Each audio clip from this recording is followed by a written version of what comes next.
अस्सलाम वालेकुम। जी, आज की जो क्लास है वो हमारी कंडीशनल फॉर्मेटिंग से रिलेटेड है। वैसे तो हमने अपनी पुरानी वीडियोस के अंदर जो कंप्लीट एक्सेल ट्रेनिंग है उसके अंदर हमने बताया हुआ कि कंडीशनल फॉर्मेटिंग क्या करता है। लेकिन जिन लोग अगर जो लोग वहाँ तक नहीं पहुँचे तो उनके लिए एक अलग से वीडियो हम बना रहे हैं कंडीशनल फॉर्मेटिंग के हवाले से। ये कंडीशनल फॉर्मेटिंग यानी आपके काम को फॉर्मेटिंग करने के लिए इस्तेमाल किया जाता है।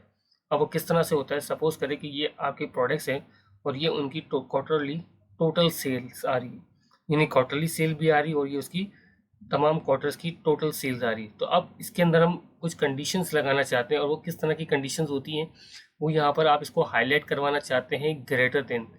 अब ग्रेटर देन से मतलब कि यहाँ पर वो सेल हाईलाइट कर दे जो 50 से अबव हो। अब देखिए हमारे पास 50 से अबव तो कोई सेल नहीं आ रहा, तो हम एक काम करते हैं 25 से अबव कौन से सेल है।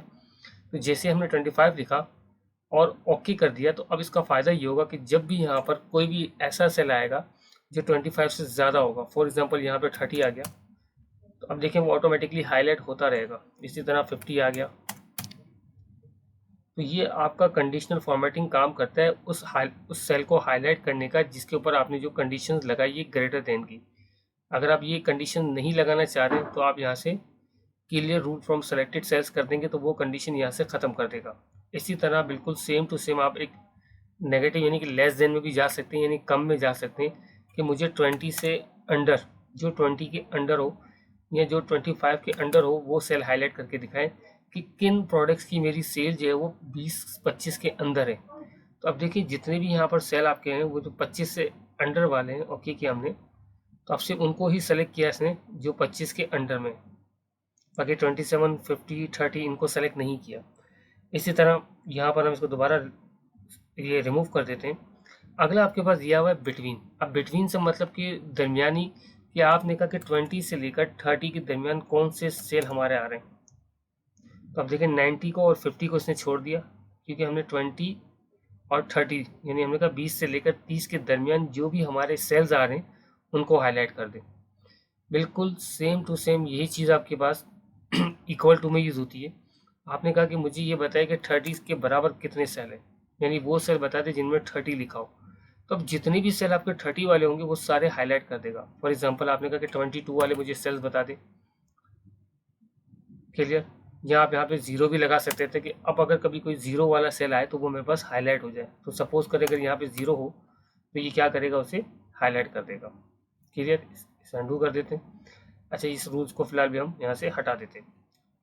उसके बाद यहाँ पर आपके पास मजीद दिया हुआ टेक्स्ट टू कंटेंट। अब टेक्स्ट टू कंटेंट क्या होता है कि आप यहाँ पर आए, फॉर एग्जांपल इस शीट में आपने इन सबको सेलेक्ट किया और सेलेक्ट करने के बाद यहाँ से आप आ गए टेक्स्ट टू कंटेंट्स कि इनके दरमियान जो भी SYRUP सिरप लिखा हुआ हो उनको सेलेक्ट कर लें।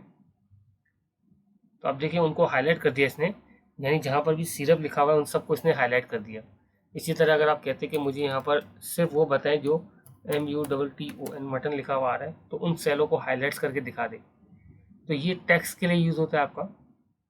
उसके बाद यहाँ पे आ रहा है डेट ओकर।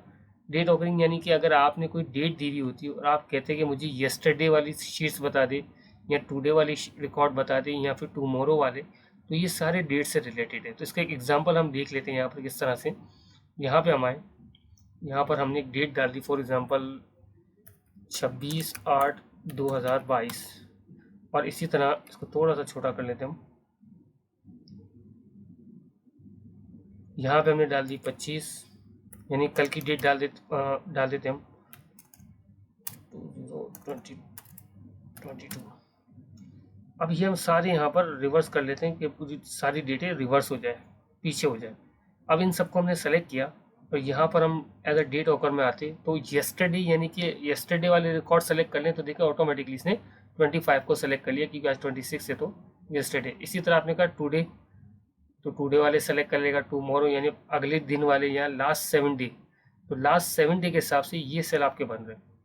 और इसी तरह अगर लास्ट वीक आप करते तो आई थिंक लास्ट वीक यानी जो पिछले हफ्ते में थे आपके वो सारे सेल सेलेक्ट कर लें। तो यहाँ पर पिछले हफ्ते के जितने भी सेल होते हैं वो सेलेक्ट कर लेता। तो ये सारा जो है वो आप डेट के लिए यूज़ करते हैं। उसके बाद मजीद कंडीशनल फॉर्मेटिंग के अंदर आते हैं डुप्लीकेट वैल्यू। अब डुप्लीकेट वैल्यू अगर इनके दरमियान कोई वैल्यू डुप्लीकेट हो जाए तो हमें वो पता लग जाए। अब देखिए वैल्यू तो डुप्लीकेट हो सकती है लेकिन नाम डुप्लीकेट नहीं होने चाहिए। तो इसी तरह यहाँ पर हम आते हैं और हमने कहा कि हमारा कोई ऐसा कस्टमर जो डुप्लीकेट हो रहा हो, क्योंकि देखिए प्रोडक्ट्स, एक प्रोडक्ट आप कई कस्टमर से खरीद सकते हैं, ये पॉसिबल है। एक प्रोडक्ट आप 2-3 कस्टमर से खरीद सकते हैं, लेकिन ऐसा नहीं हो कि 2-3 कस्टमर आपके बार बार रिपीट हो रहे हो। तो इसका तरीकाकार क्या है, आपने इन्हें सेलेक्ट किया, सेलेक्ट करने के बाद यहाँ पर आपके पास डुप्लीकेट वैल्यू और ओके कर दिया। तो अब देखिए ये सारे ही तकरीबन डुप्लीकेट हुए हुए हैं, ये सब आपके पास डुप्लीकेट आ रहे हैं जितने भी ये। अब आप ये चाह रहे हैं कि ये सारे डुप्लीकेट एक जगह पे हो जाए, तो इसका एक तरीकाकार होता है और वो ये होता है कि आप इसको नेम वाइज सॉर्ट करवा दें। आपने यहाँ पे क्लिक किया और यहाँ पर आपके पास एक ऑप्शन है सॉर्ट करने का, A to Z।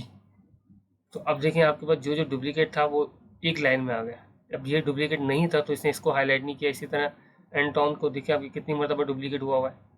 इसी तरह आपके अरबोट अरोड कितनी मरतबा डुप्लीकेट हुआ हुआ है। तो ये सारे डुप्लीकेट्स नामों को सेलेक्ट करने के लिए हम यूज़ करते हैं, और फिलहाल इसको हम यहाँ से दोबारा हटा देते हैं। अच्छा, उसके बाद मज़ीद इसके अंदर फिर यहाँ पे नीचे दिया हुआ है आपके पास मोर रूल्स। तो मोर रूल्स के अंदर आप अपने भी कुछ रूल्स डिज़ाइन कर सकते हैं, कि आप कहते हैं कि मैं जो सेल देख रहा हूँ, मैंने जो सेल सेलेक्ट किया है, फॉर एग्जांपल हम यहाँ पे आते हैं, हमने इन सेलों को सेलेक्ट किया। सेलेक्ट करने के बाद यहाँ पे आप आ गए मोर रूल्स के अंदर, कि अब यहाँ पर किस तरह के आप रूल्स देना चाह रहे हैं। Format all cells based in their values, कि वैल्यूज़ वाइज सेल्स आप देना चाह रहे हैं। उसमें 2 कलर यूज़ करना चाह रहे हैं। 2 कलर हो तो किस तरह के हो, ग्रीन और उसके अंदर ब्लैक हो जाए। क्लियर। अच्छा, आपने कहा lowest value and highest value, यानी लोएस्ट से हाईएस्ट वैल्यू में हो जाए। ओके, जो लोएस्ट वैल्यू होगी वो उसका कलर इस तरह से आएगा, और जो हाईएस्ट होगी उसका कलर, अब ये कुछ इस तरह से हम इसको करते हैं। फॉर एग्जांपल अब देखें कि 1 पर जो है वो हल्का कलर आ रहा है और इस तरह डार्क होता जा रहा है, तो वो ब्लैक कलर हो गया। इसको हम थोड़ा सा दोबारा कलर चेंज कर देते हैं। यहाँ पे हम आए, ये कलर हमने कहा ब्लू हो, और ब्लू के साथ वाइट हो, यानी जो लोवेस्ट हो वो क्या हो, वाइट कलर में हो, और जो डार्क हो वो कौन से कलर में हो, ब्लू कलर में हो। ओके किया हमने। तो अब देखिए जो छोटी अमाउंट है वो हल्के कलर में आ रही है, जो बड़ी अमाउंट है वो आपकी डार्क कलर में आ रही है। तो इस तरह यहाँ पर आप बहुत सारे रूल्स अपने बना सकते हैं। Format cell base their value हमने लिया था। इसी तरह formatting only cell to content, content यानी टेक्स्ट वगैरह के लिए भी आप यूज़ कर सकते हैं। बॉटम रैंकिंग वैल्यू, यानी जो 10 से नीचे हो वो हमें बता दें। फॉर एग्जांपल आपने कहा कि बॉटम हो या टॉप हो, ये दोनों ऑप्शन अवेलेबल है। और जो वैल्यू आपकी मतलब कि 5 बॉटम वैल्यू मुझे हाईलाइट कर दें, या परसेंटेज भी लगा सकते हैं कि 5% से जो नीचे वैल्यू हो फॉर्मेट में आप गए, वो बोल्ड हो जाए और वो हमारे पास रेड कलर में हो जाए। ओके, राइटिंग स्टाइल भी इसमें अवेलेबल है। ओके किया आपने। तो अब देखिए हमारे पास जो सबसे बॉटम है, क्योंकि हमने यहाँ पे मुख्तलिफ स्टाइल दिए, तो इसकी वजह से अगर इसको आप सबको रिमूव कर दें और दोबारा सेलेक्ट कर लेते हैं हम इसको, मोर रूल्स, कंटेंट, अब क्योंकि कंटेंट एक के लिए यूज़ होता है मैंने आपको कहा था, तो ये एक ही पे अप्लाई करेगा फॉर्म। अच्छा, उसके बाद इसी के अंदर यहाँ पर जो बिटवीन जो हमने बाहर पढ़ा था वो सारे यहाँ पर भी मौजूद है, तो ये भी हम कर सकते हैं। इसी तरह आप चाहें तो डुप्लीकेट यूनिक वैल्यू पे भी आप किसी किस्म का जो है वो, कि जब भी डुप्लीकेट हो तो उसका फॉर्मेट कैसा हो। तो देखिए चीज़ें सारी वही है, फ़र्क इतना है कि जो यहाँ पर बनी बनाई चीज़ें आपके पास अवेलेबल थी, वही चीज़ इसके अंदर आप अपनी कस्टमाइज़ कर सकते हैं। फिर उसके बाद दिया हुआ यहाँ पर, जो वहाँ पर भी वही चीज़ है सिंपल, कि टॉप 10 आइटम मुझे बता दें। तो क्योंकि हमारे पास टॉप 10 आइटम है नहीं, तो हम एक काम ये करते हैं, इनको सेलेक्ट करके यहाँ फिर हम यहाँ पे आ जाते हैं, इसको सेलेक्ट कर लेते हैं, और यहाँ से अब हम आते हैं टॉप 10 आइटम कौन से। ओके किया आपने। तो अब देखिए जो भी आपके पास सबसे बड़ी अमाउंट है वो सारी इसने यहाँ पे शो कर दी। अब ज़ाहिर है वो आप ढूंढेंगे तो सारा आपका जो टाइम है वो ज़ाया होगा। तो इसके लिए एक छोटा सा आसान तरीकाकार होता है, ये जो फ़िल्टर आपके पास लगा हुआ है, यहाँ पे आप क्लिक करें, फ़िल्टर कलर, और यहाँ पर ये देखें जो कलर आ रहा है हमने कहा उस कलर वाइज फ़िल्टर करवा लें। तो अब आपकी जो नंबरिंग थी उसमें जो टॉप 10 आइटम थे, तो आप इसको सेलेक्ट करके यहाँ पे देखिए आपको बता रहा है कि आपने 10 रिकॉर्ड सेलेक्ट करवाए हुए, ये हाईलाइटेड। इसको हम दोबारा यहाँ पे सेलेक्ट ऑल कर देते हैं, तो ये हमें बता देगा कि टॉप 10 आइटम आपकी कौन से। उसके बाद इसी तरह हमारे पास परसेंटेज के हिसाब से भी आप देख सकते हैं। इसको फिलहाल क्लियर करते हैं ताकि हम दूसरी फॉर्मेटिंग भी कर सकें। तो परसेंटेज हमने लगाया तो भी सेम टू सेम वही रिजल्ट लेके आएगा। बॉटम के बॉटम कौन से हैं या बॉटम परसेंटेज, अब यहाँ पे आप 10% दिखना चाह रहे हैं, तो आप जितनी आपकी फिगर बन रही है उसके हिसाब से जो सबसे कम वैल्यू होगी यानी 10% में आ रही होगी वो सेलेक्ट कर लेगा। ओके किया। और अब कौन कौन सी वैल्यू आ रही है हमारे पास, तो यहाँ पे हम जैसे जैसे नीचे जाते जाएंगे, 28, 60, 54, 12.50, तो ये सारी हमारी सबसे कम अमाउंट बन रही है परसेंटेज के हिसाब से। क्लियर है यहाँ तक आपका? अब मज़ीद हम आगे बढ़ते हैं।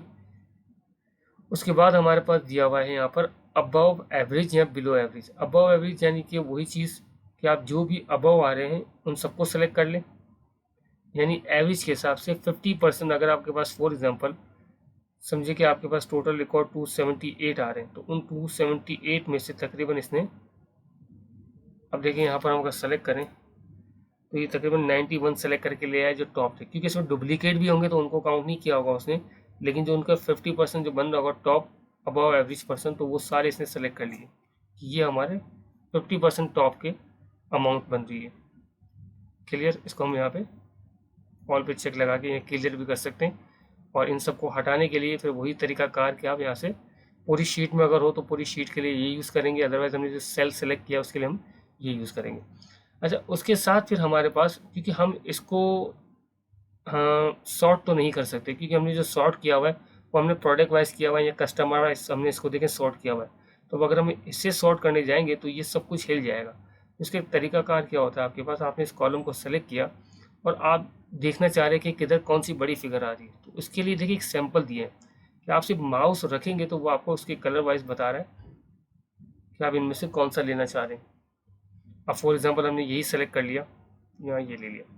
अब जिस सेल के अंदर जितनी वैल्यू हो उसके हिसाब से उन सेलों के अंदर वो कलर जो है ज़्यादा कर दिए, ताकि हमें आराम से पता लग जाए कि सबसे ज़्यादा इसमें आ रहा है अमाउंट। इसके बाद हमारा टोटल सबसे बड़ी अमाउंट कहाँ पे आ रही है, तो वो सबसे बड़ी अमाउंट हमारी ये आ रही है। उसके बाद फिर मज़ीद जाएंगे तो उससे बड़ी अमाउंट ये आ रही है आपकी। तो देखें जो सबसे बड़ी अमाउंट थी इसमें पूरा फुल डार्क किया हुआ था, और जैसे जैसे अमाउंट छोटी होती जा रही है उन सब में अमाउंट के कलर जो है वो हल्के करता जा रहा है। तो ये एक समझाने के लिए कि कौन सी फिगर ज़्यादा है और कौन सी आपके पास कम आ रही है, वो था डेटा बार के अंदर। इसी तरह आपके पास कलर स्कीमा दिया हुआ है। अब देखिए क्योंकि अब मैंने एक कंडीशंस को हटाया नहीं, जब हम दूसरा सेलेक्ट करने जाएंगे तो दोनों मिक्सअप हो जाएंगे, तो इसलिए हम इसको बार बार यहाँ पे रिमूव करवा रहे हैं। उसके बाद यहाँ पर हम आगे कलर स्कीमा, तो कलर स्कीमा बिल्कुल वैसे ही जब जिस हम रूल्स एक बना रहे थे कि जिसमें जैसा काम है उसके हिसाब से कलर उसके वैसे लाइट या डार्क होते जाए। तो अब देखिए जहाँ पर कम अमाउंट वाली फिगर आ रही है, अब मैं काम ये करता हूँ कि इसको मैं सॉर्ट करवा के आपको दिखाता हूँ। अब देखें ये डार्क कलर होता जा रहा है, और जैसे जैसे फिगर आपकी वो बढ़ती जा रही है तो वैसे वैसे कलर आपका वो लाइट होता जा रहा है। अब नीचे जाके बिल्कुल, क्योंकि डुप्लीकेट भी है तो वो उस हिसाब से इसको चला रहा है। इसी तरह अगर आप इसमें और मज़ीद देखें, हम चेंज करते हैं थोड़ा सा इसको कि लाइट से शुरू हो डार्क जाती जाए, या डार्क से शुरू हो लाइट जाती जाए। क्लियर? तो ये आपके पास मुख्तलिफ है। इसको फिलहाल हम अंडू कर देते हैं ताकि हमारा जो काम है उसी कंडीशन में वापस आ जाए जिससे हमने पहले रखा हुआ था। और अच्छा ये जो रूल्स है इसको हम यहाँ से रिमूव भी करवा देते हैं। उसके बाद यहाँ पर आपके पास दिया हुआ है आइकॉन सेट, कि अब देखिए हम चाह रहे हैं कि जो फिगर जैसी है उसके हिसाब से उसमें जो है वो एज अ रेटिंग आ जाए। तो ये एक तरह की रेटिंग होती है, रेटिंग आ जाए या इंडिकेटर आ जाए कि कौन सी अमाउंट गुड है या कौन सी अमाउंट बैड है। तो ये देखें ये अलग अलग स्टाइल के साथ आपको बताता जा रहा है सिग्नल्स के हिसाब से कि कौन सी डाउन जा रही है कौन सी आपकी लो जा रही है। तो ये आपको इंडिकेट करता जाएगा। अब अगर मैं इस पर क्लिक किया तो यहाँ पे आप देखें वो क्या रहा है कि इसमें अमाउंट जो वो इक्वल बराबर है, यानी कि वो इक्वल लेवल की अमाउंट आ रही है कि 2760। अब ये अमाउंट उससे थोड़ी नीचे थी क्योंकि 2000 तो इक्वल था, 1000 है तो नीचे जा रहा है, और 300 यानी 100 में अमाउंट है तो वो बिल्कुल डाउन जा रही है। इसी तरह जब हम बिल्कुल नीचे जाएंगे तो कुछ एरो हमारे पास यहाँ पर देखें ग्रीन में आ गए टॉप में कि ये अमाउंट आपकी सबसे बड़ी टॉप अमाउंट है। जैसे जैसे अगर और भी अमाउंट ऐसी टॉप की होगी तो वो आपको यहाँ पर शो कर देगा। तो ये सिर्फ एक इंडिकेट करने के लिए होता है ताकि बंदा आराम से उस अमाउंट को देख सके कि यहाँ पे सबसे बड़ी अमाउंट कौन सी है। देखिए यहाँ पे बॉक्सेस बने हुए आएंगे या यहाँ पर आपके पास, तो आप देखें जिसमें जितनी ज़्यादा अमाउंट होगी उसमें उतने ज़्यादा सिग्नल्स आते जाएंगे। जैसे कि यहाँ पे आप देख रहे हैं तो ये सिग्नल्स की जो लाइन है वो 3 हो गई है। तो ये आपका कंडीशनल फॉर्मेटिंग था पूरा। बहुत बहुत शुक्रिया।